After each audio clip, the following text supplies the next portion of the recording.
Hi friends, InShot ஆப்பை பயன்படுத்தி ஒரே நிமிஷத்தில் நீங்களும் இந்த மாதிரி ஷார்ட்ஸ் வீடியோ ஈஸியாக க்ரியேட் பண்ணலாம். அது எப்படிங்கிறத பற்றி இந்த வீடியோவில் தெளிவாக எக்ஸ்பிளைன் பண்ணுறேன். குறிப்பாக ரியாக்ஷன் சேனல் ரன் பண்ணுறவங்க இந்த மாதிரி ஷார்ட்ஸ் வீடியோ தான் அதிகமாக க்ரியேட் பண்ணணும்னு ஆசைப்படுவாங்க. ஆனால் எப்படின்னு தெரியாது.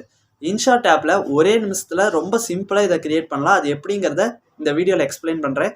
தொடர்ந்து யூடியூப் டிப்ஸு, அஃபீஷியல் அப்டேட்ஸ் எல்லாம் தெரிஞ்சுக்க நம்ம சேனலை மறக்காமல் சப்ஸ்கிரைப் பண்ணி கூடவே ஒரு பெல் ஐக்கனை கிளிக் பண்ணி மறக்காமல் ஆளுங்கிறத செட் பண்ணுங்கள். ஸோ ஸ்க்ரீன் ரெக்கார்டர் வீடியோ மூலிமா எப்படிங்கிறத ஃபுல்லாக எக்ஸ்பிளைன் பண்ணுறேன். ஸோ வாங்க வீடியோக்குள்ளே போகலாம். ஃப்ரெண்ட்ஸ், இன்ஷாட் ஆப்பை ஓப்பன் பண்ணி அதில் வீடியோங்கிறத கிளிக் பண்ணிக்கோங்க. நியூன்னு ஒரு ஆப்ஷன் இருக்கும், அதை கிளிக் பண்ணிக்கோங்க. இப்போ உங்களுடைய வீடியோஸ் எல்லாம் ஷோ ஆகும். அதில் எந்த வீடியோக்கு நீங்கள் ரியாக்ட் பண்ணணும்னு நினைக்கிறீங்களோ அந்த வீடியோக்கு ஆல்ரெடி ரியாக்ட் பண்ணி ஒரு வீடியோ எடுத்து வச்சுக்கோங்க. அதை ஃபஸ்ட்டு கிளிக் பண்ணி உள்ளே என்ட்ரு பண்ணிக்கோங்க. அடுத்து ஃபஸ்ட்டு ஆப்ஷனாக கேன்வாஸ்ன்னு ஒரு ஆப்ஷன் இருக்கும், அதை கிளிக் பண்ணி உங்கள் வீடியோக்கான ரேஷியோவை செலக்ட் பண்ணிக்கோங்க. 9:16 தான் ஷார்ட்ஸ் வீடியோக்கு கரெக்டான ரேஷியோ. அதை கிளிக் பண்ணி செலக்ட் பண்ணிக்கோங்க. அடுத்து நீங்கள் ஃபஸ்ட்டு அப்லோட் பண்ண அந்த வீடியோவை ட்ராக் பண்ணி, அதாவது கையாலேயே நீங்கள் ட்ராக் பண்ணி ஜூம் பண்ணி உங்களுக்கு தேவையான கரெக்டான சைஸில் நீங்கள் வைக்கலாம். இன்னொரு முக்கியமான விஷயம், நீங்கள் எந்த வீடியோக்கு ரியாக்ட் பண்ணுறீங்களோ அந்த வீடியோவை நீங்கள் எடுக்கிறப்போ ஹரிசாண்டலில் எடுங்க. அதாவது நார்மல் லாங் வீடியோ எப்படி எடுப்பீங்களோ அந்த மாதிரி ஷூட் பண்ணிக்கோங்க. அப்போ தான் கரெக்டாக ஃபிட் பண்ண முடியும். அடுத்து பிப்புன்னு 7வது ஒரு ஆப்ஷன் இருக்கும், அதை கிளிக் பண்ணிக்கோங்க. அதை கிளிக் பண்ணிங்கன்னா இன்னொரு வீடியோ செலக்ட் பண்ணுற மாதிரி இருக்கும்.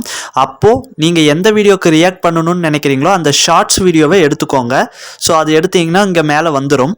ஸோ அந்த வீடியோவையும் வீடியோவை எப்படி நம்ம கையால் ட்ராக் பண்ணி அட்ஜஸ்ட் பண்ணுமோ அதே மாதிரி அந்த வீடியோவையும் கரெக்டாக அட்ஜஸ்ட் பண்ணி வச்சுக்கோங்க. ஸோ இப்படி வச்சுட்டிங்கனாலே போதும், சரியாக உங்களுக்கு ஒரு ஷார்ட்ஸ் வீடியோக்கான பக்காவான வீடியோ க்ரியேட் ஆகிடும்.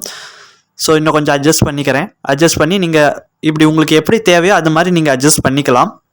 ஸோ அடுத்து இந்த 2 வீடியோவுடைய வால்யூமையும் ஃபுல்லாக கம்மி பண்ணிவிட்டு உங்களுக்கு இந்த வீடியோவை ப்ளே பண்ணி காட்டுறேன். ஸோ ஏன் வால்யூமை கம்மி பண்ணுறேன்னா, அந்த வீடியோஸில் பேக்ரவுண்டில் ஏதாவது மியூசிக் இருந்ததுன்னா அதனால் ஏதாவது காப்பிரைட் பிரச்சனைகள் வர காரணமாக இருக்கும்.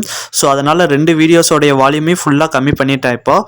ஸோ இப்போ ப்ளே பண்ணி காட்டுறேன் பாருங்கள். இப்போ பார்த்தீங்கன்னா இந்த 2 வீடியோவுமே ப்ளே ஆகுது. ஸோ உங்களுக்கு தெரியுதுன்னு நினைக்கிறேன். எப்படி இந்த மாதிரி வீடியோஸை க்ரியேட் பண்ணணும் அப்படின்னு சொல்லித்தரத்துக்கோசரம் தான் இந்த 2 வீடியோவுமே நான் எடுத்தேன். ஸோ அதனால் இதுக்குள்ளே எதுவுமே என்ன பேசுகிறதுன்னு தெரியல, அதனால தான் எதுவும் பேசலை. ஸோ இந்த வீடியோ மூவ்மெண்ட் ஆகிறது உங்களுக்கு நல்லாவே தெரியும்னு நினைக்கிறேன். எண்டு ஸ்க்ரீனில் ஒரு முக்கியமான வீடியோ கொடுக்குறேன், மறக்காமல் அந்த வீடியோவும் செக் பண்ணி பாருங்கள். ரொம்ப யூஸ்ஃபுல்லாக இருக்கும். உங்களை அந்த வீடியோவில் சந்திக்கிறேன்.